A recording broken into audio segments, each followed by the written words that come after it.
ഉമ്മാന് പകരം കൊടുക്കാൻ എന്റെ കയ്യിൽ എന്താണുള്ളത്? ഉമ്മ നൽകിയ അമ്മിഞ്ഞ പാലിന് പകരം കൊടുക്കാൻ എന്റെ കയ്യിൽ സാലറീസുകളില്ല, എന്റെ കയ്യിൽ കറൻസികളുടെ ശേഖരമില്ല. എത്രയെത്ര കോടാനക്കോടി കൊണ്ട് ഉമ്മാന്റെ മടിത്തട്ടി എറിഞ്ഞാലും ഉമ്മ തന്ന ഒരു തുള്ളി അമ്മിഞ്ഞ പാലിന് പകരമാകില്ല. പ്രപഞ്ചത്തിലൊന്നുമില്ല. ഉമ്മ നൽകിയ ചുംബനങ്ങൾക്ക്, വാപ്പ നൽകിയ കരുതല സ്പർശങ്ങൾക്ക് പകരം കൊടുക്കാൻ ആധുനിക ലോകത്തിന് കുന്ത്രാണ്ടവും കണ്ടുപിടിച്ചിട്ടില്ല. പാതിരാറിന്റെ സമയങ്ങളിൽ ഞാനും നിങ്ങളും ഉറക്കമൊളിക്കാറുണ്ടോ? മുഅ്മിനീങ്ങളെ, ഉമ്മമാരെ നോക്കുവീ. ഞാൻ എന്റെ കുഞ്ഞുനാളിൽ പാതിരാത്രിയുടെ ഏതോ യാമത്തിൽ ഉണർന്ന് കരഞ്ഞപ്പോൾ എന്റെ കരളിന്റെ കരളായ ഉമ്മ എന്നെ വാരിയെടുത്ത് ഉറക്കമൊളിച്ച് പാതിരാത്രി മുഴുവനും താരാട്ട് പാടി എന്നെ ഉറക്കിയില്ലയോ? ഈ താരാട്ട് പാട്ടിനേക്കാൾ മധുരമായൊരു പാട്ട് ഞാനോ നിങ്ങളോ കേട്ടിട്ടുണ്ടോ?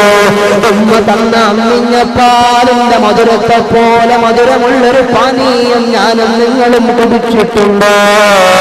അതിനുമ്മാക്ക് പകരം കൊടുക്കാൻ എന്റെ കയ്യിലെന്താണ്? ആ ഉമ്മാക്ക് തിരിച്ചു കൊടുക്കാൻ എന്റെ കയ്യിലെന്താണ്? ആരംഭപ്പൂവായ ഹബീബ് പറഞ്ഞത് കണ്ടോ? മുതലാളിയാകട്ടെ, പ്രമാണിയാകട്ടെ, പൗരപ്രമുഖരാകട്ടെ, പ്രൈം മിനിസ്റ്ററാകട്ടെ, രാഷ്ട്രീയ മേലാളനാകട്ടെ, പ്രസംഗിക്കുന്ന മുസ്ലിയാരാകട്ടെ, ഏത് വലിയ വലിയ വലിയ ആളായാലും എടാ, നിനക്ക് സ്വർഗം എവിടെയാണെന്നറിയുമോ? നിനക്ക് സുവനം എവിടെയാണെന്നറിയുമോ? അൽ ജന്നത്തു തഹ്ത ഖുദാമിൽ ഉമ്മഹാത്ത്. ഉമ്മാന്റെ കാൽപാദത്തിന് ചുവട്ടിലാണ്, വാപ്പാന്റെ കാൽപാദത്തിന് ചുവട്ടിലാണ് എനിക്ക് സ്വർഗമുള്ളത്. ആ ഉമ്മാന്റെ തൃപ്തി വാങ്ങിയാണ് ഞാൻ സ്വർഗത്തിൽ പോകേണ്ടത്. ആ വാപ്പാന്റെ തൃപ്തി സമ്പാദിച്ചാണ് ഞാൻ സ്വർഗത്തിലെത്തേണ്ടത്. അല്ലെങ്കിൽ എനിക്ക് സ്വർഗം അന്യമാണ്, അല്ലെങ്കിൽ എനിക്ക് നരകമാണ്. ഉമ്മാന്റെ തൃപ്തിയിലാണ് അല്ലാഹുവിന്റെ തൃപ്തിയുള്ളത്. വാപ്പാന്റെ തൃപ്തിയിലാണ് അല്ലാഹുവിന്റെ തൃപ്തിയുള്ളത്. ഉമ്മാന്റെ മുഖത്ത് നീ ദേഷ്യത്തോടെ നോക്കല്ലേ മോനെ? ഉമ്മാന്റെ മുഖത്തെങ്ങാനും നീ ദേഷ്യത്തോടെ നോക്കിയാൽ, വാപ്പാന്റെ മുഖത്തെങ്ങാനും നീ ദേഷ്യത്തോടെ നോക്കിയാൽ, അല്ലാഹുവിന്റെ കോപത്തോടെയുള്ള നോട്ടമാണ് നിന്നെ എതിരേൽക്കുക. പരിശുദ്ധരായ പരിശ്രേഷ്ഠരായ മുഹമ്മദുർ റസൂലുള്ളാഹ്. എത്ര ഗൗരവമുള്ള വിഷയമെന്നറിയാവോ? എത്ര നിസ്കരിച്ചിട്ടും കാര്യമില്ല, എത്ര നോമ്പെടുത്തിട്ടും കാര്യമില്ല, എന്തൊക്കെ സൽക്കർമ്മം ചെയ്തിട്ടും കാര്യമില്ല. വാപ്പാന്റെ തൃപ്തി വേണം രക്ഷപ്പെടാൻ, ഉമ്മാന്റെ സംതൃപ്തി വേണം രക്ഷപ്പെടാൻ. ഒരു സഹാബി വര്യൻ വന്നപ്പോ ചോദിച്ചു, എന്റെ ഉമ്മയെയും വാപ്പയെയും കുറിച്ച് എന്തു പറയുന്നു നബിയേ? ഉമാ ജന്നതുക വനാറുക. നിന്റെ ഉമ്മ നിന്റെ സ്വർഗമാണ് മോനെ, നിന്റെ ഉമ്മ നിന്റെ നരകമാണ് മോനെ. നിന്റെ വാപ്പ നിന്റെ സ്വർഗമാണ് മോനെ, നിന്റെ വാപ്പ നിന്റെ നരകമാണ് മോനെ. മുഹമ്മദുർ റസൂലുള്ളാഹ്. ജീവിച്ചിരിക്കുന്ന വാപ്പാക്ക് സല്ലല്ലാഹു അലൈഹി വസല്ലം, ജീവിച്ചിരിക്കുന്ന വാപ്പാക്ക് സംതൃപ്തി മേടിച്ച് അവരെ തൃപ്തിപ്പെടുത്തി നമുക്ക് സ്വർഗം നേടാം. അവരെ അസംതൃപ്തരാക്കി, അവരെ ദേഷ്യപ്പെടുത്തിയിട്ട് നമുക്ക് നരകവും നേടാം. അതാണ് ഉമാ ജന്നതുക വനാറുക. ജീവിച്ചിരിക്കുന്ന ഉമ്മാന്റെ പൊരുത്തം മേടിച്ചാൽ നമുക്ക് സ്വർഗത്തിൽ പോകാം. ജീവിച്ചിരിക്കുന്ന ഉമ്മാന്റെ തൃപ്തി മേടിച്ചാൽ നമുക്ക് നരകത്തിലും പോകാം. ഞാൻ ഹാജിയാരാ, ഞാൻ മുസ്ലിയാരാ, ഞാൻ നാട്ടിലെ സാമൂഹിക ക്ഷേമ പ്രവർത്തനങ്ങളുടെ നെടുനായകത്വം വഹിക്കുന്നയാളാ, അതല്ലെങ്കിൽ ഞാൻ വലിയ സാമൂഹിക നേതാവാ. അള്ളാന്റെ കോടതിയിൽ എന്നെയും നിങ്ങളെയും അള്ള സ്വീകരിക്കണമെങ്കിൽ ഉമ്മാന്റെ തൃപ്തി അത് മസ്റ്റാണ്. വാപ്പാന്റെ സംതൃപ്തി അത് നിർബന്ധമാണ്. ഇത് ഇസ്ലാമാണ്. എത്ര വളരെ സുന്ദരമാണ് നോക്ക്. അല്ലാഹു അക്ബർ. ഞാൻ നിസ്കരിച്ചോണ്ടിരിക്കുക, തറാവീഹ് നിസ്കരിച്ചോണ്ടിരിക്കുക. അപ്പൊ എന്റെ ഉമ്മ വിളിക്കുക, ഹാമിദ് യാസീൻ എന്നുമ്മ വിളിച്ചാൽ ഉമ്മാക്കുത്തരം ചെയ്യണമെന്നാണ് വിശുദ്ധ ഇസ്ലാം. എന്റെ നിസ്കാരം ബാത്തിലാകും. എന്നാൽ ഫർദ് നിസ്കാരത്തിലാണെങ്കിൽ എന്റെ റസൂലുള്ള എന്നെ വിളിച്ചാലോ എന്റെ നിസ്കാരം ബാത്തിലാകൂല. മറിച്ച് ഞാൻ മുത്തുനബിക്ക് ഉത്തരം ചെയ്യുക തന്നെ വേണം. അത് അമ്പിയാക്കളുടെ പദവിയാ. മുഅ്മിനീങ്ങളെ നോക്ക്, ഫർദായ നിസ്കാരത്തിൽ ഉമ്മ വിളിച്ചാലോ വാപ്പ വിളിച്ചാലോ ഉത്തരം ചെയ്യണ്ട. പക്ഷേ ഫർദ് നിസ്കാരത്തിന്റെ വിഷയമാണതെങ്കിൽ സുന്നത്ത് നിസ്കാരത്തിന്റെ വിഷയത്തിൽ അല്ലാഹുവുമായി മുനാജാത്ത് നടത്തുന്ന, അവനുമായി അഭിമുഖ സംഭാഷണം നടത്തുന്ന ഒരു മുസ്ലിം, സുന്നത്ത് നിസ്കാരം നിർവഹിക്കുന്ന ഒരു മുസ്ലിമിന് അവന്റെ ഉമ്മയോ വാപ്പയോ വിളിച്ചാൽ ആ വിളിക്കുത്തരം നൽകാം. അമ്പിയാക്കളെ വിളിച്ചാൽ ഏത് നിസ്കാരത്തിലാണെങ്കിലും ഉത്തരം നൽകണം. അത് വിശുദ്ധ ഇസ്ലാമിന്റെ നിയമമാണ്. പക്ഷേ അതിനോടടുത്തൊരു കാറ്റഗറിയാണ് സുന്നത്ത് നിസ്കാരവും ഫർദ് നിസ്കാരവും. വലിയ വ്യത്യാസമൊന്നുമില്ലല്ലോ. ഫർദായ നിസ്കാരങ്ങളിലുള്ളതൊക്കെ സുന്നത്തായ നിസ്കാരങ്ങളിലുമുള്ള കാര്യമാണ്. അതെല്ലാം ശരിയായാലേ ഇതെല്ലാം ശരിയാകൂ. നിബന്ധനയെല്ലാം ഒന്നാണ്. അതുകൊണ്ടത് വളരെ ഗൗരവമുള്ള വിഷയമാണ്. സുന്നത്ത് നിസ്കാരത്തിലായാൽ തന്നെയും നിനക്കുത്തരം വിളിച്ചാൽ, അവർക്കുത്തരം ചെയ്യാൻ വിളിച്ചാൽ നിന്നെയും വിളിച്ചോ. ഉമ്മ വിളിച്ചാൽ സുന്നത്ത് നിസ്കാരത്തിലാണെങ്കിലും ആ ഉമ്മാക്കുത്തരം ചെയ്യണമെന്നാണ്, വാപ്പാക്ക് ഉത്തരം ചെയ്യണമെന്നാണ് വിശുദ്ധ ഖുർആൻ, വിശുദ്ധ പ്രവാചകർ മുഹമ്മദ് റസൂലുള്ളാഹ്. ഒരു സഹാബി റസൂലുള്ളാഹിന്റെ അടുത്ത് പരാതി പറയുക, നബിയേ എന്റെ വാപ്പായെ കൊണ്ട് ഞാൻ തോറ്റു നബിയേ, എന്റെ പിതാവിനെ കൊണ്ട് ഞാൻ ആകെ പ്രതിസന്ധിയിലാണ് നബിയേ. എന്തു പറ്റി മോനെ? അതെന്റെ സ്വത്ത്, എന്റെ പിതാവ് അന്യായമായി എന്റെ സ്വത്ത് അപഹരിക്കുന്നു നബിയേ. വാപ്പാനെ പറ്റി മോൻ കംപ്ലൈന്റ് പറയുക. ആരോടാ? ആരംഭപ്പൂവായ റസൂലുള്ളാഹി തങ്ങളോട്. ആ സമയത്ത് പ്രവാചകർ പറഞ്ഞു, മോനെ നിന്റെ വാപ്പാനെ വിളിക്കടാ. ഈ സഹാബി നേരെ വാപ്പാന്റെ ചാരത്ത് പോയിട്ട് റസൂലുള്ള വിളിക്കുന്നു. മുത്തുനബിയുടെ ചാരത്തിയാള് വന്നപ്പോ റസൂലുള്ള ചോദിച്ചു, അല്ല സഹോദര, നിന്റെ മോനാണല്ലോ ഇവൻ, നിന്നെ പറ്റി അവൻ പണിഷ്മെന്റ് പറയുകയാ, കംപ്ലൈന്റ് ബോധിപ്പിക്കുകയാ, പ്രോബ്ലം ഉന്നയിക്കുകയാ. ഇതിന്റെ നിജസ്ഥിതി എന്താണ്? ഇവൻ പറയുന്നത് ശരിയാണോ? ഇവൻ പറയുന്നത് സത്യമാണോ?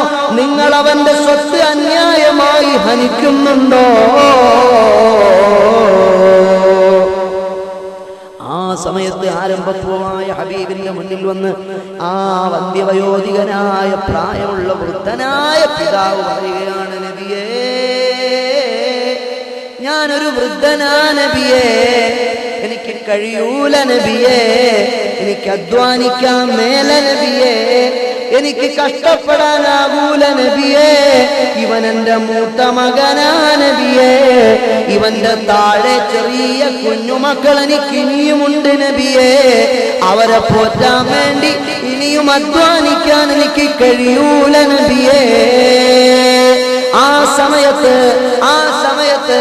അവൻ വലിയ മുതലാളിയായ അവന്റെ ഭക്ഷണത്തിൽ നിന്നും ഞാൻ എന്റെ മക്കൾക്ക് ഭക്ഷണം എടുത്തു കൊടുക്കും. അവന്റെ കാരക്കയിൽ നിന്നും ഞാൻ കുറച്ച് കാരക്ക എടുത്ത് എന്റെ മക്കൾക്ക്, ചെറിയ മക്കൾക്ക് കൊടുക്കും. ഇവന്റെ അനുജന്മാരാണ് അവർ, ഇവരുടെ സഹോദരനാണിവൻ. ഞാനത് ചെയ്യുന്നത് തെറ്റാണോ നബിയേ? എനിക്കിനി കഷ്ടപ്പെടാൻ മേല, എനിക്കിനി അധ്വാനിക്കാൻ വയ്യ. റസൂലുള്ളാഹി തങ്ങൾ സല്ലല്ലാഹു അലൈഹി വസല്ലമ തങ്ങളുടെ മുന്നിൽ നിന്ന് ഈ വൃദ്ധനായ മനുഷ്യൻ ഇത്തരം തിരിച്ചൊരു മറുപടി പറയുമ്പോൾ ഹബീബായ മുത്തുനബി ചോദിച്ചു, അല്ല സഹോദരാ, നിന്റെ പിതാവ് പറയുന്നത് ശരിയാണോ? ഇയാള് നന്നേ പ്രായമുള്ള മനുഷ്യനാണല്ലോ, ഇയാള് നന്നേ വൃദ്ധനായ മനുഷ്യനാണല്ലോ. ഇനിയും നിനക്ക് വേണ്ടി നിന്റെ ചെറിയ കുഞ്ഞു അനുജന്മാർക്ക് വേണ്ടി അധ്വാനിക്കാൻ അദ്ദേഹത്തിന് ആരോഗ്യമില്ലല്ലോ. മോനെ, പിന്നെന്താടാ നിന്റെ വാപ്പ ചെയ്യുന്നത്? എങ്ങനാടാ അന്യായമാകുന്നത് എന്നങ്ങോട്ട് റസൂലുള്ളാഹി ചോദിച്ചപ്പോൾ, കാരണം വാപ്പ സമ്പാദിക്കാൻ വേണ്ടിയല്ലല്ലോ, മുതലാളിയായ മകന്റെ ഭക്ഷണത്തിൽ നിന്നും കുറച്ച് ഫുഡെടുത്ത് തന്റെ കുഞ്ഞു മക്കൾക്ക് ഈ പിതാവ് കൊടുക്കുന്നത്, തന്റെ സ്വന്തം മകന്റെ ആഹാരമെടുത്ത് കൊടുക്കുന്നത് എങ്ങനെയാണ് തെറ്റാകുന്നത്? ഈ സഹാബി വന്നിട്ട് റസൂലുള്ളാഹിനോട് കംപ്ലൈന്റ് പറയുന്ന നേരത്ത് ഈ റസൂലുള്ളാഹി തങ്ങളാ പിതാവിനോട്, എന്താ മോനെ, നിന്റെ വാപ്പയല്ലേ അത് എന്ന രീതിയിൽ ഇടപെട്ടപ്പോൾ മുഖറബുൽ അമീൻ മലക്കു ജിബ്രീൽ അലൈഹിസ്സലാം, ജിബ്രീൽ അലൈഹിസ്സലാത്തു വസ്സലാം വന്നിട്ട് പറയുകയാണ്, നബിയേ, ആ മനുഷ്യനോടൊന്ന് പാടാൻ പറയുമോ നബിയേ? അയാളുടെ മനസ്സിന്റെ അകത്തളങ്ങളിൽ കുറെ കവിതാ ശകലങ്ങൾ കിടപ്പുണ്ട്, അതയാള് പോലും ഇതുവരെ കേട്ടിട്ടില്ല, അതൊന്ന് പാടാൻ പറയുമോ നബിയേ? സഹോദരാ, നിന്റെ മനസ്സിന്റെ അകത്തളത്തിൽ എവിടെയോ കുറെ കവിതാശകലങ്ങൾ കിടപ്പുണ്ട്, അതൊന്ന് പാടുമോ, അതൊന്ന് ചൊല്ലുമോ? റസൂലുള്ളാഹി സ്വല്ലല്ലാഹു അലൈഹി വസല്ലം തങ്ങൾ ഈ ആവശ്യം അയാളോട് ഉന്നയിച്ചപ്പോൾ വൃദ്ധനായ പ്രായമുള്ള മനുഷ്യൻ പാടാൻ തുടങ്ങി, ഉദൗതുക മൗലൂദൻ വമന്തുക യാഫിയാ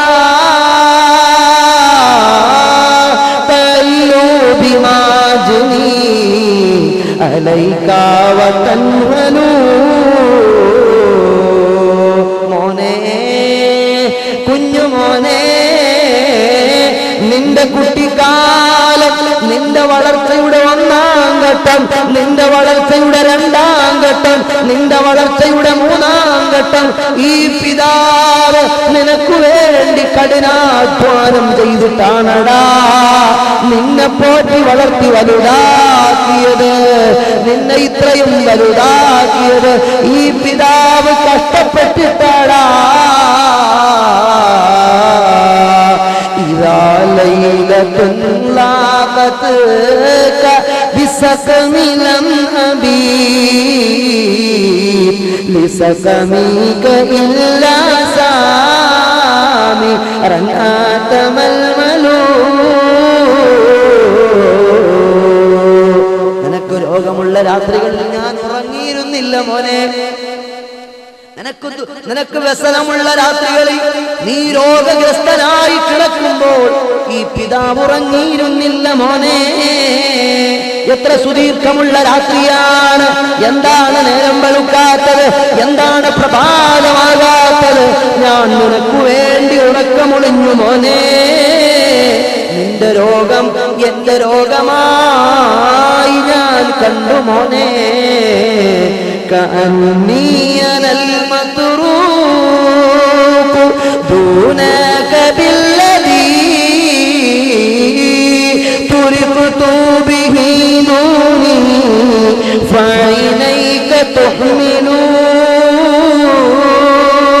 വാസ്തവത്തിൽ എനിക്കായിരുന്നില്ല രോഗം, നിനക്കാണ് രോഗം, നിനക്കാണ് രോഗം. പക്ഷേ നിന്റെ രോഗം ഞാൻ എന്റെ രോഗമായി കണ്ടു.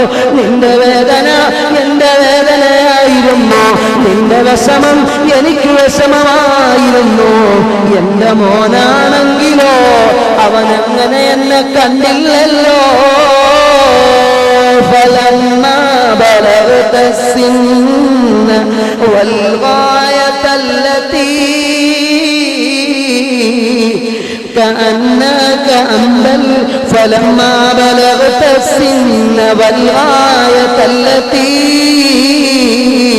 إليك مرام فيك قد كنت آمل.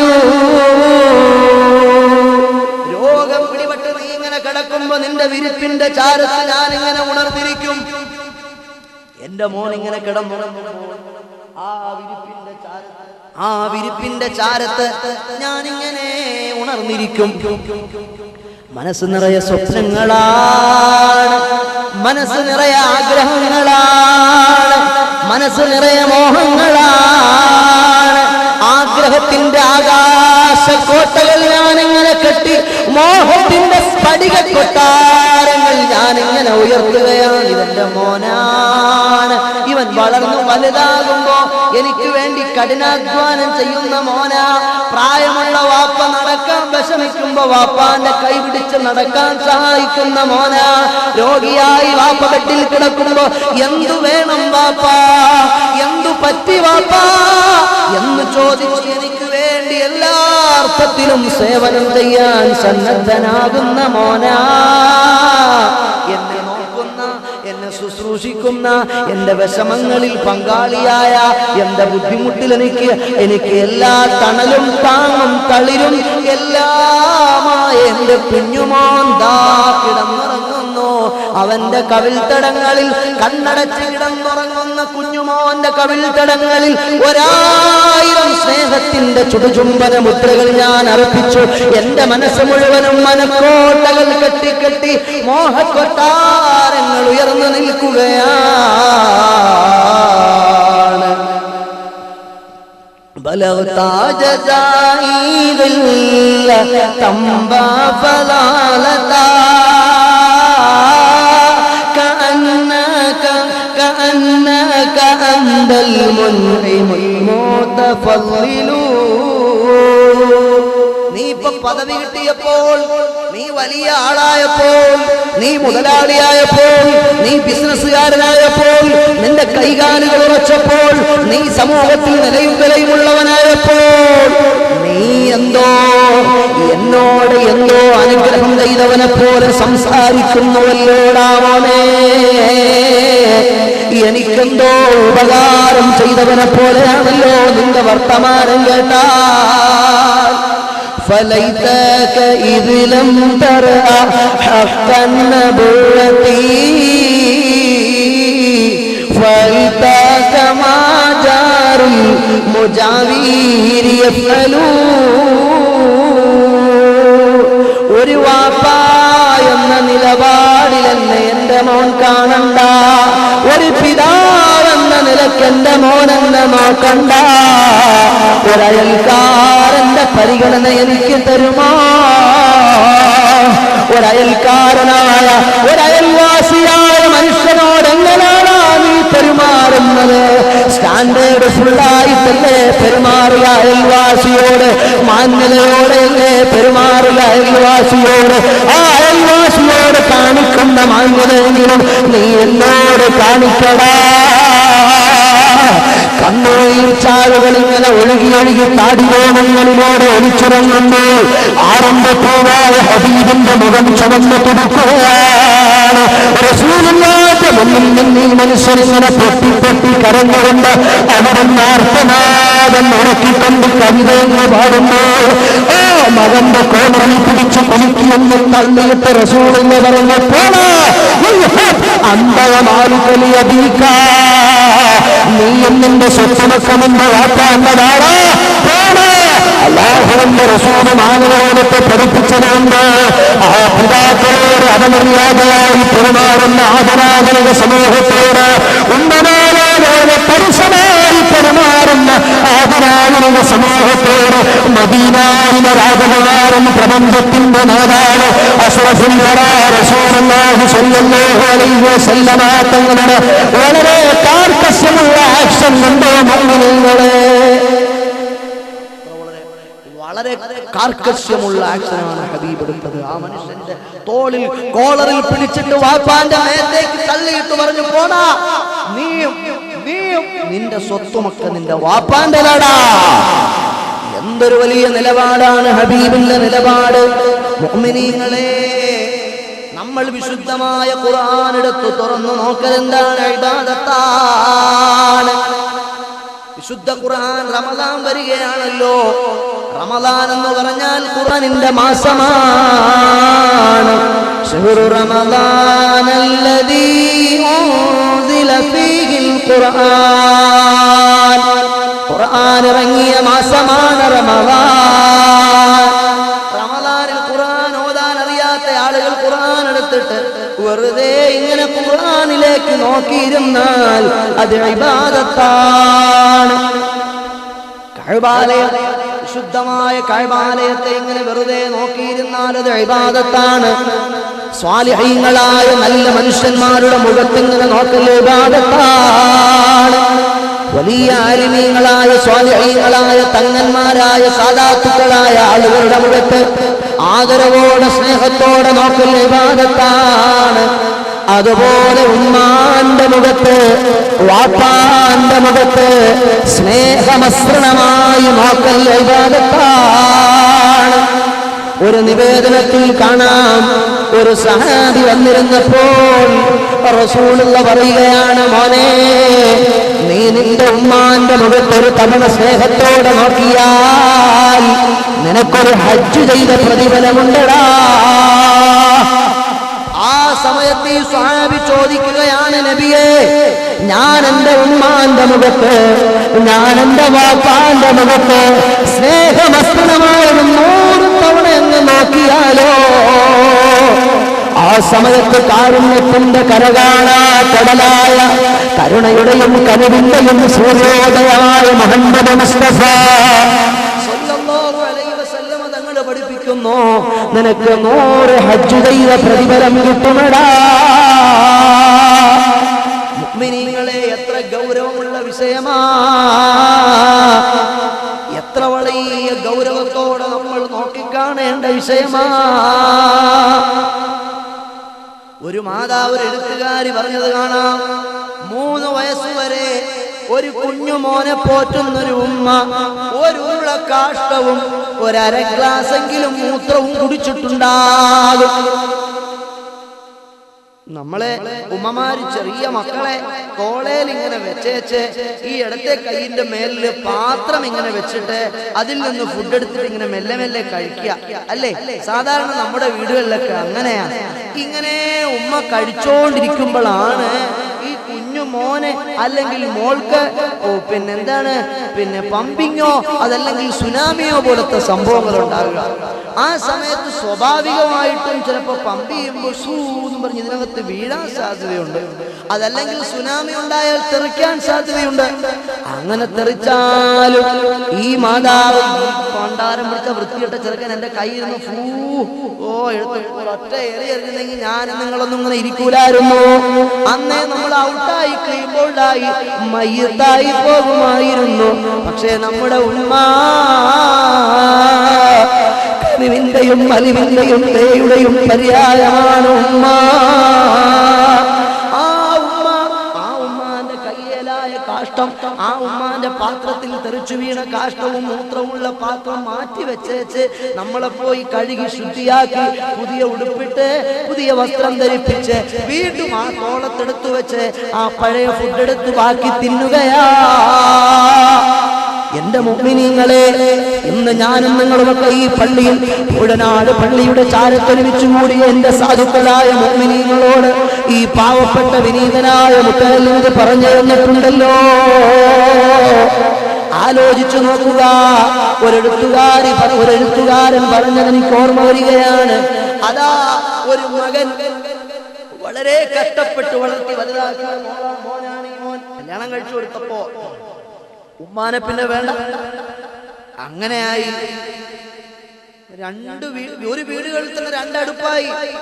ഉമ്മ വേറെ ആ സെപ്പറേറ്റ് ആ പാചകം ചെയ്യുന്നത്, മോനും സെപ്പറേറ്റ് ആ പാചകം ചെയ്യുന്നത്. 2 പേരും 2 പാചകമായി. അങ്ങനെ ഭാര്യ വേറെ പാചകം, ഉമ്മ വേറെ പാചകം. അങ്ങനെ വീട്ടിൽ 2 അടുപ്പുകളായി. അങ്ങനെ കഴിഞ്ഞു പോകുമ്പോൾ ഈ ഭാര്യയ്ക്ക് ഒരു രോഗം പിടിപെടുകയാണ്. രോഗം പിടിപെട്ടപ്പോൾ ഡോക്ടർ പറഞ്ഞു, എടാ പൊന്നാര പൊന്നുമോനെ, നിന്റെ ഭാര്യ ജീവിക്കണമെങ്കിലുണ്ടല്ലോ പുതിയൊരു ഹൃദയം വേണം, ഒരു ഹൃദയം വേണം. എവിടെന്നേലും ഒന്ന് സംഘടിപ്പിച്ചോണ്ട് വരാവോ? അവൻ നാടായ നാടൊക്കെ ഹൃദയം തരുമോ സമ്പത്ത് തരാ? ആളുകളെ ഹൃദയം തരുമോ പണം തരാ. ഗ്രാമങ്ങളായ ഗ്രാമങ്ങളിലൂടെ, പട്ടണങ്ങളായ പട്ടണങ്ങളിലൂടെ, രാജ്യം മുഴുവനും ചുറ്റിക്കറങ്ങി ഒരു ഭ്രാന്തനെ പോലെ അലഞ്ഞു നടന്നു. അവസാനം അവൻ തളർന്ന് വീട്ടിലെത്തി. ഉമ്മ ചോദിച്ചു, എന്താ മോനെ നീ ആകാതെ മാറിപ്പോയല്ലോടാ, ആളാകെ എന്ന് മാറിപ്പോയല്ലോടാ.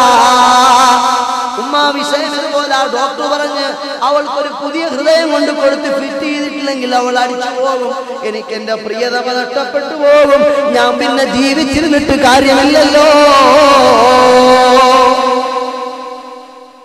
എന്ത് ചിന്തിച്ചിട്ടും ഞാൻ എത്ര അന്വേഷിച്ചിട്ടും ഒരു ഹൃദയം കിട്ടുന്നില്ല. എനിക്കിപ്പോൾ ഒരു ഉപായം കാണുന്നു. ഉമ്മ, നിങ്ങളിപ്പോ 10-60 വയസ്സ് പ്രായമായ ആളാ. ഇനി ഏറിയ 2, 3, 5 കൊല്ലം വരെ നിങ്ങൾ ജീവിക്കാൻ സാധ്യതയുണ്ട്. എന്റെ പ്രിയതമയാണെങ്കിൽ 19 വയസ്സുള്ള മധുര 17-19 കാരിയ. ആ പെങ്ങളും ആ സഹോദരിയുമായി ആ പ്രിയപ്പെട്ട പത്നിയുമായിട്ട് എനിക്ക് അടിച്ചു പൊളിച്ചു കുറെ കാലം ജീവിക്കാൻ ഇനിയും സമയമുണ്ട്. നിങ്ങളാണെങ്കിൽ ഇന്നോ നാളെയോ മറ്റന്നാളോ അടിച്ചു പോകും. അപ്പൊ ഞാൻ ചോദിച്ചോട്ടെ, നിങ്ങളെ ഹൃദയം ഞാൻ എടുത്തോട്ടെ? ഒരെഴുത്തുകാരന്റെ ഇമേജിനേഷൻസുകളാണെങ്കിലും ഇതിനകത്ത് ചിന്തിക്കാൻ വാചകങ്ങളും വകകളും വർത്തമാനങ്ങളും ഉള്ളത് കൊണ്ട് വളരെ ഗൗരവത്തോടെ കാണാൻ വേണ്ടി പറഞ്ഞ സഹോദരങ്ങളെ, ആ പ്രിയപ്പെട്ട ഉമ്മ പറയുന്ന, മോനെ നീ എന്തൊരു വർത്തമാനമാണായി പറയുന്നത്, എന്റെ ഹൃദയം നിനക്ക് തരാനോ? അങ്ങനെ ഉമ്മ, നിന്നെ എത്രയാണ് നിന്നെ ഒരുപാട് കഷ്ടപ്പെട്ടല്ലിയോടാ ഞാൻ വളർത്തിയത്. ആ ഉമ്മാന്റെ ഹൃദയം ഇപ്പോൾ ഒരു മനുഷ്യത്വവുമില്ലാതെ ചോദിക്കുന്ന, നീ ഒരു മനുഷ്യനാണോടാ? ആ സമയത്ത് അവന് ദേഷ്യം പെടുകയാണ്. ഉമ്മ, ടൈമില്ല, ഡോക്ടർ പറഞ്ഞ സമയം അധികരിച്ചിരിക്കുന്നു. അവനവന്റെ ബലിഷ്ഠമായ കരങ്ങൾ കൊണ്ട് മാതാവിന്റെ മാറിടത്തിലേക്ക് അവനതാ കുത്തിക്കയറ്റി മാതാവിന്റെ ഹൃദയം എടുക്കുകയാണ്. അവൻ ഡോക്ടറുടെ ശരീരത്തിലേക്ക് ആ ഹൃദയം കൊണ്ട് ഓടുകയാണ്. ഓടി പോകുന്ന നേരത്തതാ ഒരു മരച്ചുവട്ടിന്റെ വേലിൽ തട്ടിയവൻ കമിഴ്ന്നു വീഴുകയാണ്. കമിഴ്ന്നു വീഴുന്ന നേരത്ത് ആ ഹൃദയം തുടിച്ചുകൊണ്ടിരുന്ന് ചോദിച്ചു, ഉമ്മാന്റെ ഹൃദയം തുടിച്ചുകൊണ്ടിരിക്കുന്ന ഹൃദയം ഈ മകനോട് ചോദിച്ചു, മകനെ നിനക്ക് വേദനിച്ചോടാ, മകനെ നിനക്ക് വേദനിച്ചോടാ.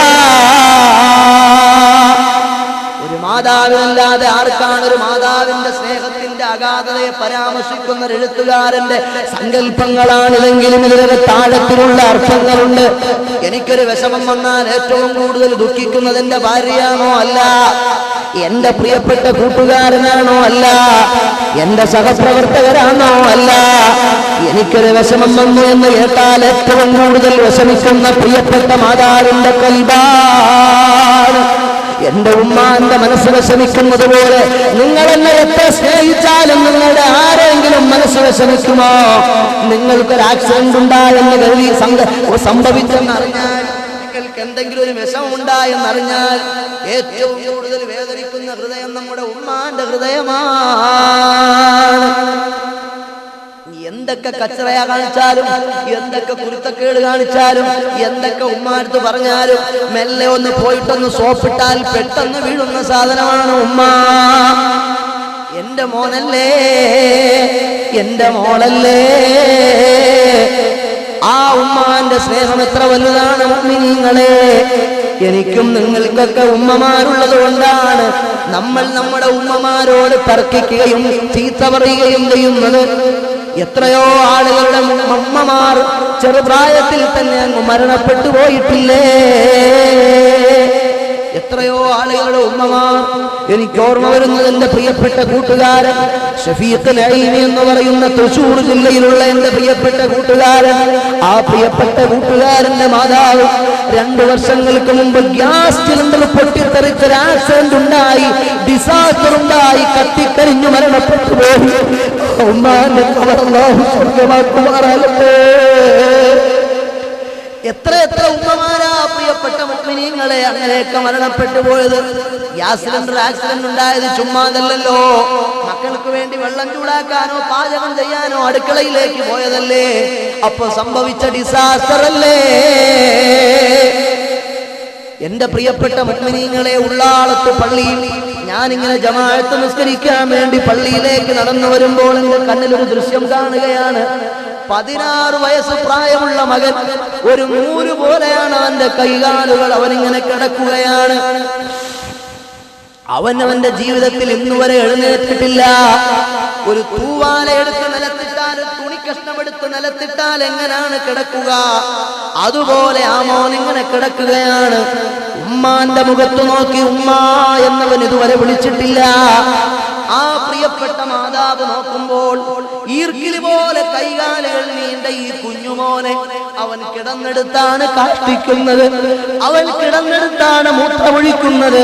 ഈ മകനെ വാരിയെടുത്ത് കോരി വൃത്തിയാക്കി പൗഡറിട്ട് എപ്പോഴും കരിയൊക്കെ എഴുതി കൊടുത്ത് ആ മകനെ വാരി പുണർന്ന് മാറോട് ചേർത്ത് വെച്ച് ചുംബനം നൽകിയിരിക്കുന്ന ഒരു മാതാവ് എനിക്ക് കാണാനിടയായിട്ടുണ്ട്.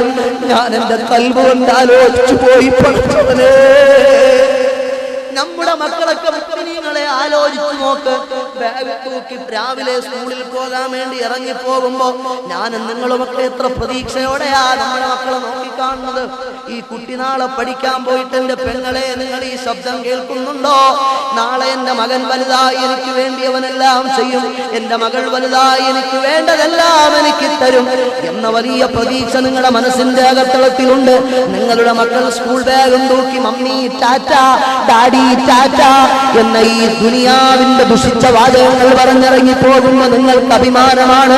അവന് സലാം പഠിപ്പിക്കാത്ത വാപ്പ, അവന് സലാം പഠിപ്പിക്കാത്ത അമ്മ, അല്ലാഹുവിന്റെ കോടതിയിൽ നിങ്ങൾ കുറ്റക്കാരാകട്ടോ. അല്ലാഹുവിന്റെ അടുത്ത് നിങ്ങൾ വലിയ അപരാധം ചെയ്ത ആളുകളാ. അനലൈസ് ചെയ്യേണ്ട വിഷയമാണ്. ഖാലല്ലദീന കഫറൂ റബ്ബനാ അരിനല്ലദീന അളല്ലനാ മിനൽ ജിന്നി വൽ ഇൻസി നജഅൽഹുമാ തഹ്ത അഖ്ദാമിനാ ലിയകൂനാ മിനൽ അസ്ഫലീൻ.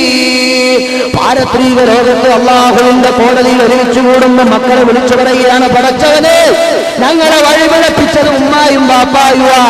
ഈ വലിയ ചെമ്പിന്റെ ചൂടുള്ള തറയിൽ ഞങ്ങൾക്ക് നിൽക്കാനൊട്ട് നേരം ഞങ്ങൾക്ക് സഹിക്കുന്നില്ല.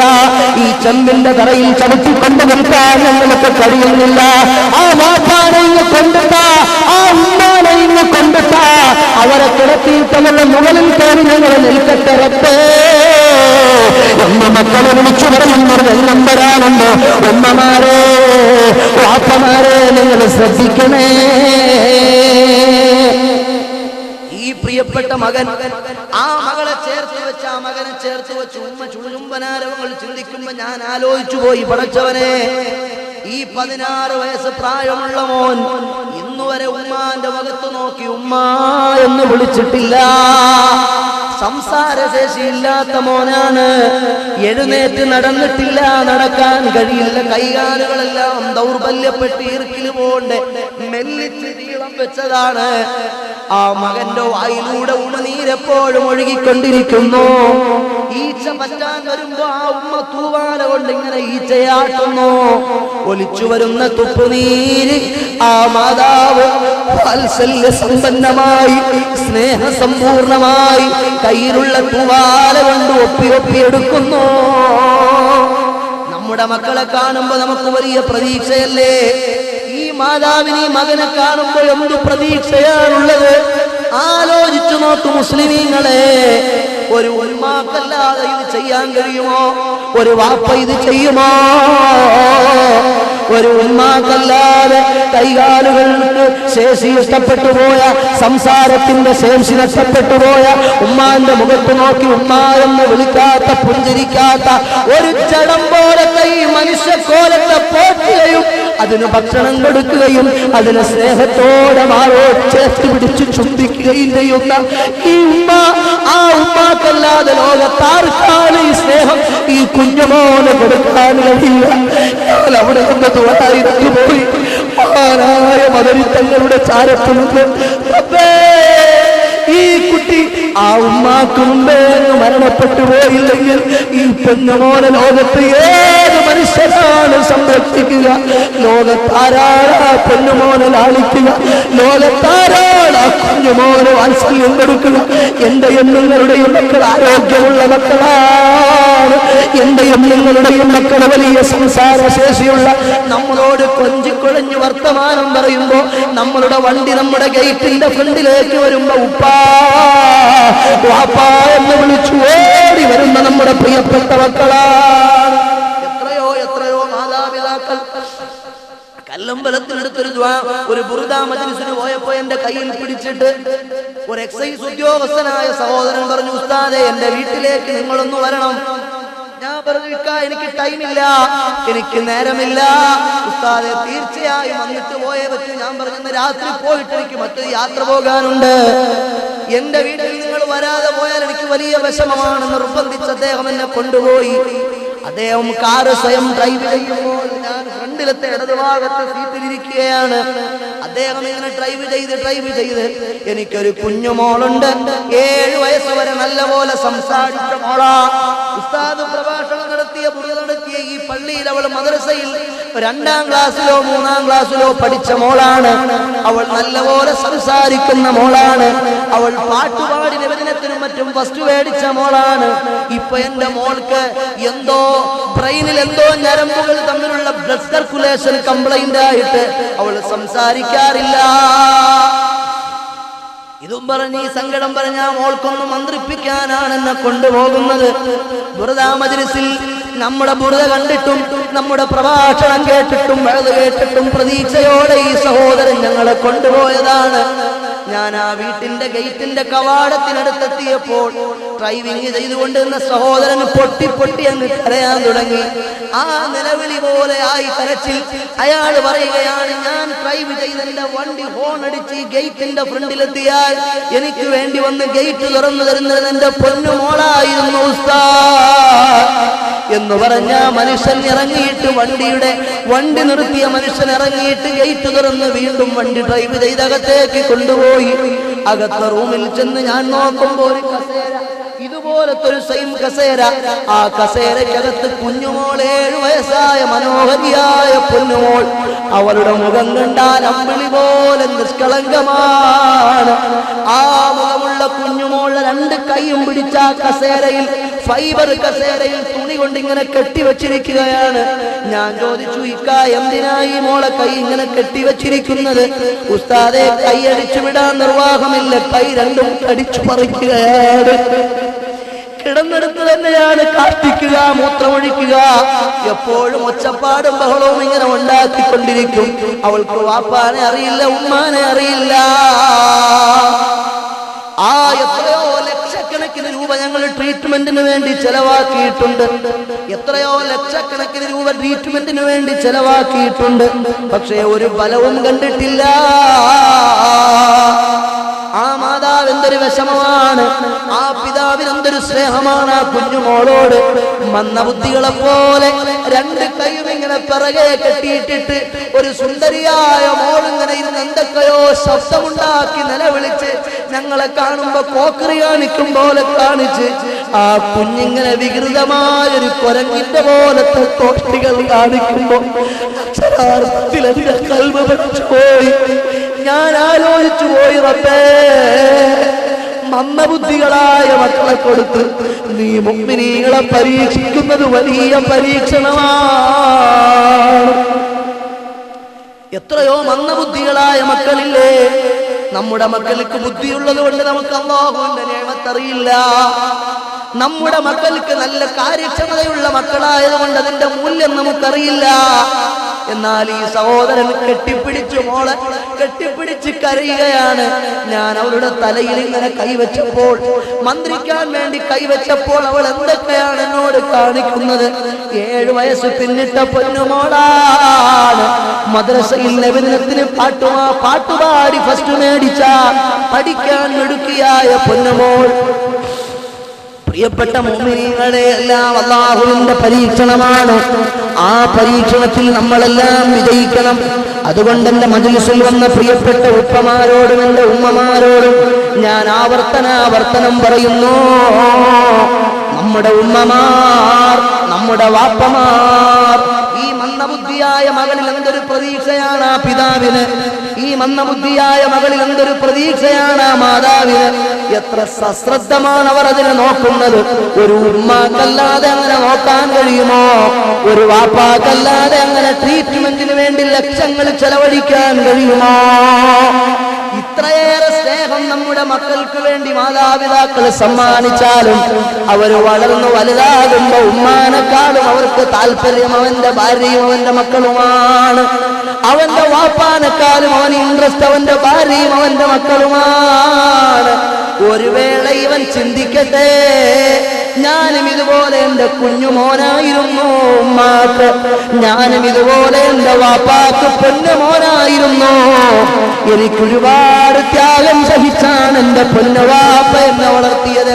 ഞാനിപ്പോ എന്റെ മകന് കൊടുക്കുന്ന സ്നേഹമുണ്ടല്ലോ, അതുപോലെ സ്നേഹം തന്നിട്ടാണ് എന്റെ വാപ്പയും ഉമ്മയും എന്നെ വളർത്തിയതെന്ന് ഓരോ മാതാപിതാക്കളും മക്കളെ സംരക്ഷിക്കുന്ന എന്റെ ശബ്ദം കേൾക്കുന്ന രക്ഷകർത്താക്കളെന്ന് ചിന്തിക്കുമോ? ഖുർആൻ പറയുന്നത് കണ്ടോ,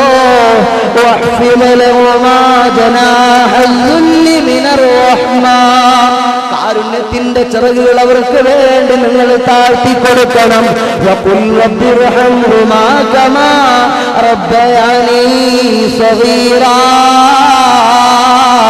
പടച്ചവനെ, കുഞ്ഞുനാളിൽ എന്റെ ഉമ്മ എന്നെ സംരക്ഷിച്ചതുപോലെ, വാപ്പ എന്നെ നോക്കിയതുപോലെ ഇന്നിതാ അവർ പ്രായാധിക്യം വന്നിരിക്കുന്നു. അവർക്ക് നീ കാരുണ്യം ചെയ്യണമല്ല, അവർക്ക് നീ പൊറുക്കണമല്ല എന്ന് ദുആയിരക്കാൻ വിശുദ്ധ ഖുർആൻ നമ്മളോട് കൽപ്പിച്ചു. മാതാപിതാക്കൾക്ക് വേണ്ടി മക്കൾ ദുആയിരക്കണമെന്ന് അല്ലാഹു കൽപ്പിച്ചു വിശുദ്ധ ഖുർആനിൽ. എന്റെ പ്രിയപ്പെട്ട മുഅ്മിനീങ്ങളെ, റസൂലുള്ളാഹി പറയുന്നത് കണ്ടോ,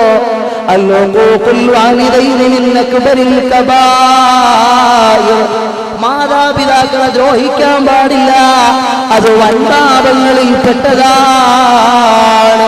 ഇന്നല്ലാഹ തആല ഹറമ അലൈക്കും ഉഖൂഖൽ ഉമ്മഹാത്ത്, ഉമ്മവാപ്പമാരെ വേദനിപ്പിക്കുന്നതും വ്യസനിപ്പിക്കുന്നതും അല്ലാഹു നിഷിദ്ധമാക്കിയതാണ്.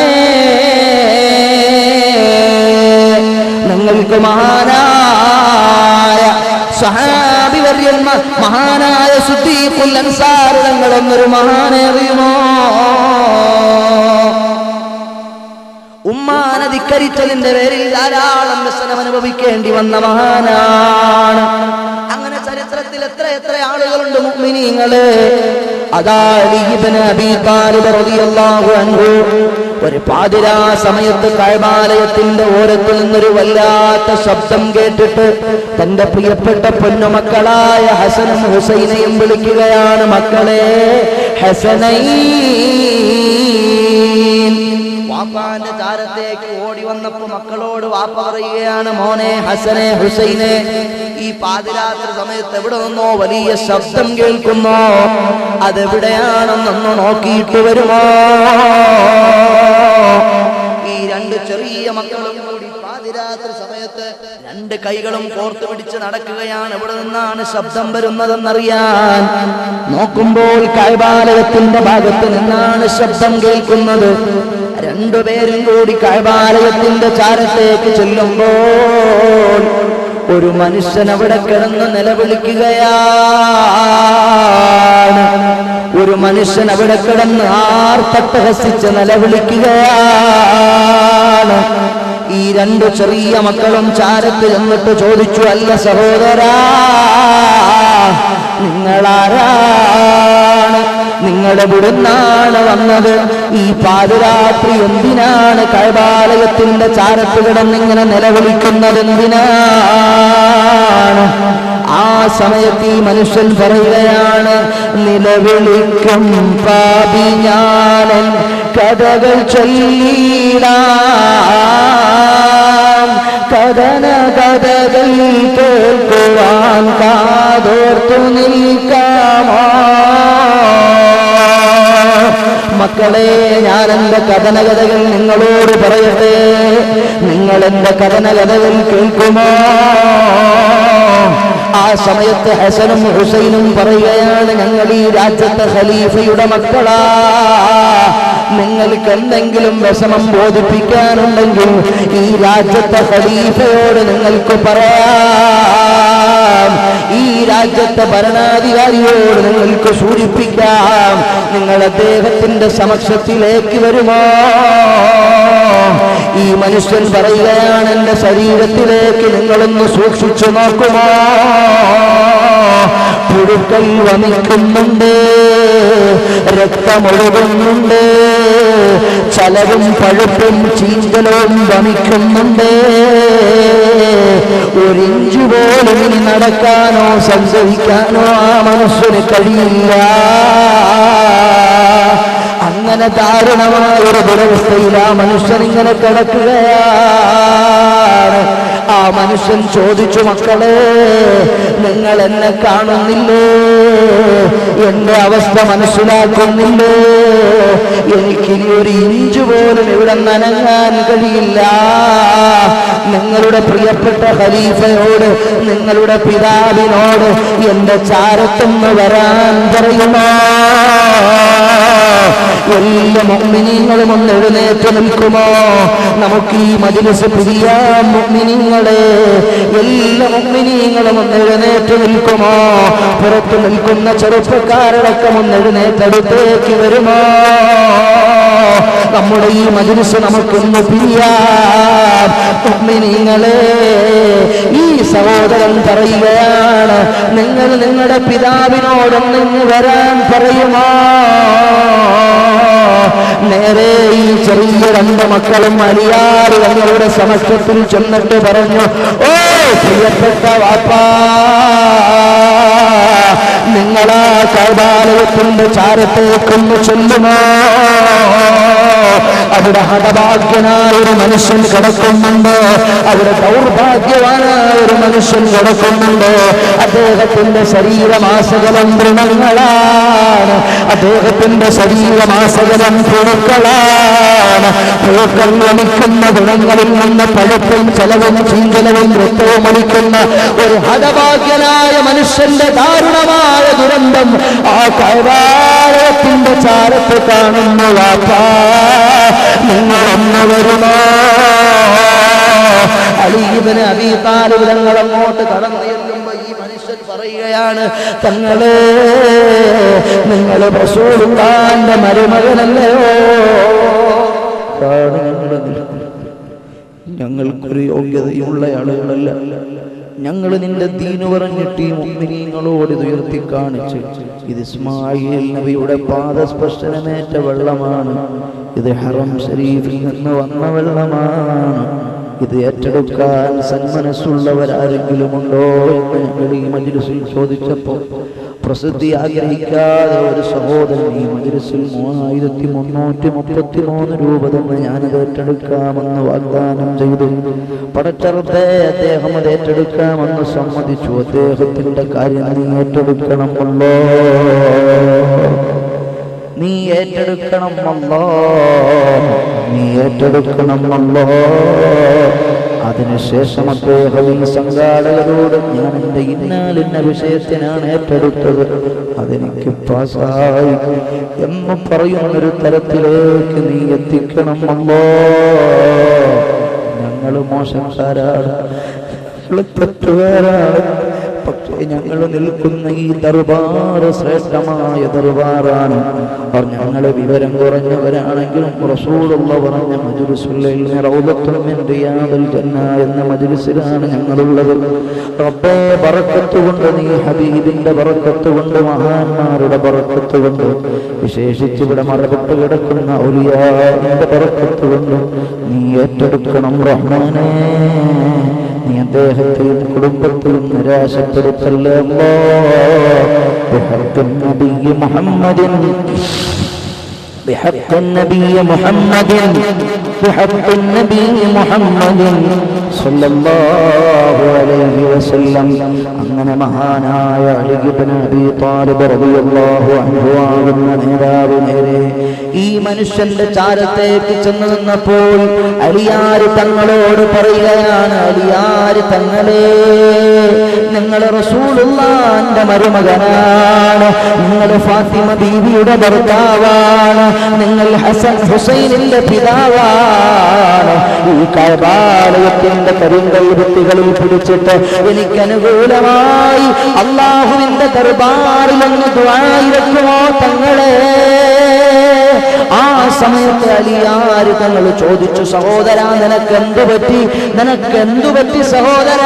ആ സമയത്ത് ഇയാള് പറയുകയാണ്, ഞാൻ എൻ്റെ പിതാവിനോടൊരപരാധം ചെയ്തു പോയി. കൃത്യമായി നിസ്കരിക്കാനും നോമ്പെടുക്കാനും സുഹൃതങ്ങൾ എന്നോട് നിത്യമായി കൽപ്പിക്കുന്ന എൻ്റെ പ്രിയപ്പെട്ട പിതാവിനോട് ഞാൻ പറഞ്ഞു, വാപ്പ 18 വയസ്സ് പൂർത്തിയായ മോന, എന്നെ ഇനി ഉപദേശിക്കാൻ വന്നാൽ അടിച്ചു ഞാൻ കരണക്കുട്ടി പൊട്ടിക്കും. വാപ്പാനോട് ഞാൻ കയർത്ത് സംസാരിച്ചു, പക്ഷേ വാപ്പ ദീന് പഠിച്ച വാപ്പയാണ്. എന്നെ കാണുമ്പോഴൊക്കെ വാപ്പ പറഞ്ഞു, മോനെ നിസ്കരിക്കണേടാ, മോനെ നോമ്പെടുക്കണേടാ, മോനെ സുഹൃതങ്ങൾ ചെയ്യണേടാ. യാ അയ്യുഹല്ലദീന ആമനൂ ഖൂ അൻഫുസകും വഅഹ്ലീകും നാറാ വഖൂദുഹാൻ നാസു വൽ ഹിജാറാ. ഖുർആനിൽ അങ്ങനെ ഒരു ആയത്തുണ്ട്, ഹാജിയാരെ നിങ്ങൾ മാത്രം ഹജ്ജ് ചെയ്തെന്ന് സ്വർഗത്തിൽ പോവാന്ന് വിചാരിക്കണ്ട, മുസ്ലിയാരെ നിങ്ങൾ മാത്രം പ്രസംഗിച്ചെന്ന് സ്വർഗത്തിൽ പോവാന്ന് വിചാരിക്കണ്ട, പള്ളിക്കമ്മത്തിക്കാരെ നിങ്ങൾ മാത്രം സേവനങ്ങൾ ചെയ്തെന്ന് സ്വർഗത്തിൽ പോവാന്ന് വിചാരിക്കണ്ട. നിങ്ങളുടെ അഖിലുകാരെ നിസ്കരിക്കണം. നിങ്ങളുടെ ഇമാമിന്റെ പിന്നിൽ നിന്ന് ജമാഅത്തായി നിസ്കരിക്കുമ്പോൾ നിങ്ങളുടെ ഭാര്യയും മക്കളുമൊക്കെ വീട്ടിന്റെ അകത്തളത്തിൽ അന്താരാഷ്ട്രങ്ങളിൽ കൈയും നോക്കി കയറ്റി വെച്ച് കിടന്നുറങ്ങുകയാണെങ്കിൽ അത് പാടില്ല. നിങ്ങളുടെ നിസ്കാരത്തലം അല്ലാഹു വേണ്ട, നിങ്ങളുടെ ഹജ്ജ് അല്ലാഹു വേണ്ട, നിങ്ങളുടെ ഒന്നും അല്ലാഹു വേണ്ട. ഇത് ഖുർആനാണ്. ഇത് പഠിച്ച പിതാവ് വീണ്ടും വീണ്ടും മകനെ ഉപദേശിച്ചു. ഒരു ദിവസം ആ മകനായ വാപ്പാന്റെ മുഖത്തേക്ക് തന്റെ ബലിഷ്ഠമായ കരങ്ങൾ കൊണ്ടാടിക്കുകയാണ്.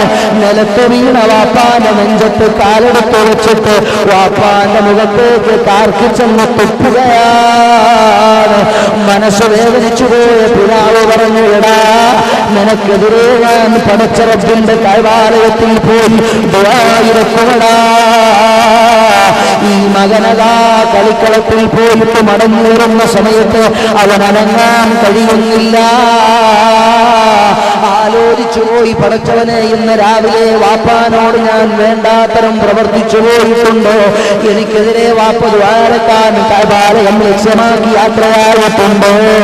അവൻ അങ്ങനെ ചിന്തിച്ചതാ വീടിന്റെ ഉമ്മറപ്പടിയിലങ്ങ് കടന്നുപോയി. പിന്നെ അവൻ എഴുന്നേൽക്കാനാകുന്നില്ല. ആസകലം വേദനയാകുന്നു. അവന് വ്യസനമായി, വിഷമമായി, ദുഃഖമായി, ബുദ്ധിമുട്ടായി, പ്രയാസമായി, പ്രതിസന്ധിയിലായി കിടക്കുമ്പോൾ അതാ ഒരു കുതിരക്കുളമ്പടിയുടെ ശബ്ദം കേൾക്കുന്ന വാപ്പയാണ് വരുന്നത്. വാപ്പാന്റെ കുതിര വന്ന് വീടിന്റെ മുറ്റത്ത് നിന്നപ്പോ അവൻ വാപ്പാനെ വിളിച്ചു, വാപ്പാ ഈ മകനിതാ വേദനിച്ചു കിടക്കുന്നു.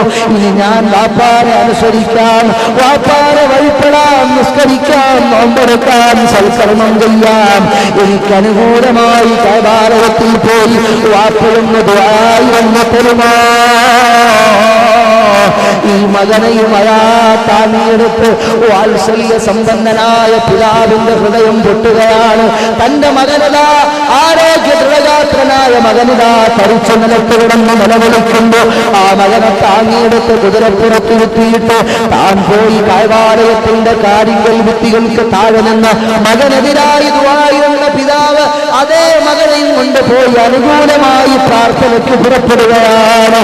വഴിമധ്യേ ഒരു അറാഖിന്റെ താഴ്വാരം എത്തിപ്പെട്ടപ്പോൾ ഈ കുതിര ഇങ്ങനെ താഴ്വാരത്തിലേക്ക് സീക്രം സ്പീഡിൽ ഫാസ്റ്റായി ഇറങ്ങി വരുമ്പോൾ ആറാക്കിന്റെ വൃക്ഷത്തിന്റെ ഇലയുടെ അടിഭാഗത്ത് വസിക്കുന്ന ഒരു പ്രത്യേകം പ്രാണിവർഗം, കടന്നൽ പോലെ, കുരുട്ടീച്ച പോലെ, തേനീച്ച പോലെ ഈച്ച പ്രാണിവർഗം ഈ കുതിരയുടെ നേർക്ക് ഇങ്ങനെ അറ്റാക്ക് ചെയ്തോ.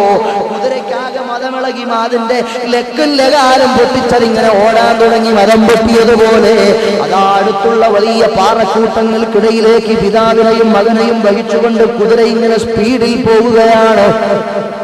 ഞാൻ വളരെ ചുരുക്കി പറയാം, ആ കുതിര ഈ മകനെ നിലത്തേക്ക് തള്ളിയിട്ടോ അവന്റെ തലയും ശരീരമൊക്കെ പൊട്ടി, ശരീരമാസകലം മുറിവ് പറ്റി. അവൻ അവിടെ കിടന്നിങ്ങനെ നോക്കുമ്പോഴുണ്ട് പിതാവിനെയും വഹിച്ചുകൊണ്ടതാ ഭ്രാന്തമായ ആവേശത്തോടെ മുന്നോട്ട് പോകുന്ന കുതിര അടുത്തുള്ളതാ പാറക്കൂട്ടങ്ങൾക്കിടയിൽ മൂർച്ചയുള്ള ചീളുകൾക്കിടയിലേക്ക് കയറുകയാണ്. എന്റെ വാപ്പ ആ കുതിരയുടെ പുറത്തു നിന്ന് നിലത്തേക്ക് വീഴുകയാണ്. പ്രായമുള്ള വാപ്പാന് കുതിരയെ നിയന്ത്രിക്കാനാകുന്നില്ല.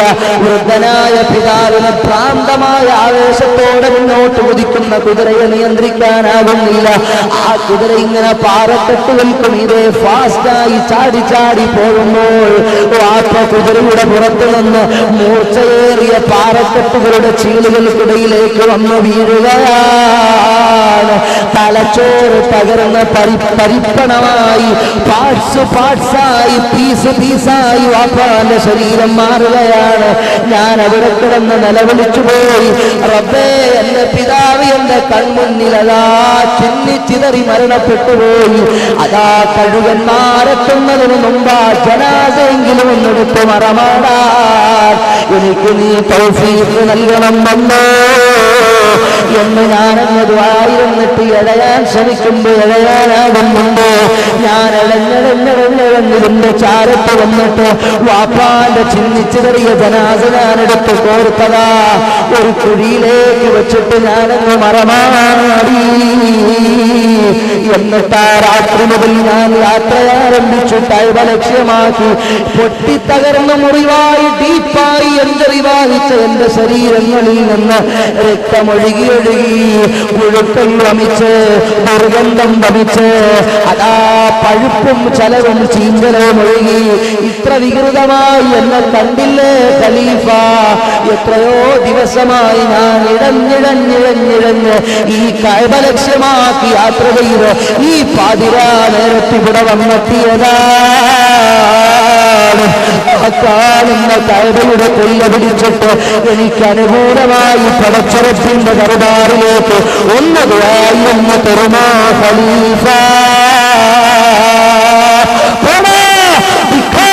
മനുഷ്യ പിതാവിനെ വിക്കരിച്ചത് പോരാഞ്ഞിട്ട് വാപ്പാന്റെ മുഖത്തടിച്ചത് പോരാഞ്ഞിട്ട് വാപ്പാന്റെ മുഖത്ത് കർപ്പിച്ചു തുപ്പിയ മനുഷ്യ, നിന്റെ ചാരത്ത് ഞാനൊരു നിമിഷം തോറും നിൽക്കില്ലടാ. അല്ലാഹുവിന്റെ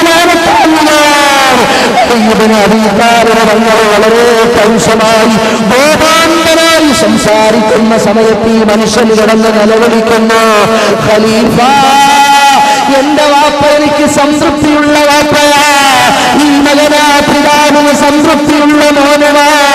അതുകൊണ്ടല്ലേ എനിക്ക് അനുകൂലമായി ദുആഇറക്കാൻ ഈ കഅബയുടെ കരിങ്കൽ ഭിത്തികൾക്ക് താഴെ വന്ന് ഈ മകൻ അനുകൂലമായി ദുആഇറക്കാൻ എന്റെ പിതാവ് ഇറങ്ങി പുറപ്പെട്ടത്.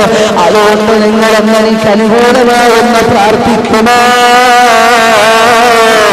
അലീബിന് അബീ താലിബ് തങ്ങൾ കഅബയുടെ കരിങ്കൽ ഭിത്തികളിൽ കൈകൊടുത്തിട്ട് ആ മനുഷ്യന് വേണ്ടി എന്ന് ദുആയിരുന്നപ്പോൾ ആർത്തട്ടഹാസം മുഴക്കി അയാൾ ഈ ലോകത്തോട് വിട പറഞ്ഞു പോയി. എന്റെ മജ്‌ലിസിൽ വന്ന മുഅ്മിനീങ്ങളെ, ഉമ്മ സ്വർഗമാണ്, വാപ്പ സ്വർഗമാണ്. അതല്ലേ ലുഖ്മാൻ തങ്ങൾ പറഞ്ഞത്, അൽ വാലിദാനി ബാബുൻ മിൻ അബ്വാബിൽ ജന്ന. ഉമ്മയാണ് സ്വർഗത്തിലേക്ക് കടക്കാനുള്ള കവാടം, വാപ്പയാണ് സ്വർഗത്തിലേക്ക് കടക്കാനുള്ള കവാടം. അതുകൊണ്ട് ഉമ്മ വാപ്പമാരെ ആദരിക്കണേ, ഉമ്മ വാപ്പമാരെ സ്നേഹിക്കണേ, ഉമ്മ വാപ്പമാർക്ക് നൽകേണ്ട നന്മകളെല്ലാം നിങ്ങളെ വകവെച്ച് നൽകണേ. അലീമായ പടച്ചറപ്പ് നമ്മളെ ഏറ്റെടുത്ത് നമുക്കവരുടെ പൊരുത്തമുള്ള നല്ല മക്കളായി ജീവിച്ച് ഉമ്മാന്റെ പൊരുത്തം പേടിച്ച് പാപ്പാന്റെ പൊരുത്തം പേടിച്ച് നല്ല സ്വാലിഹീങ്ങളായി ഈ ലോകത്ത് നമ്മളുടെ പറയാൻ അലീമായ റബ്ബ് നമുക്ക് തൗഫീഖ് നൽകുമാറാകട്ടെ. الحمد لله رب العالمين. اللهم صل على سيدنا محمد وعلى آل سيدنا ومولانا محمد كلما ذكره ذاكرون وغفل عن ذكره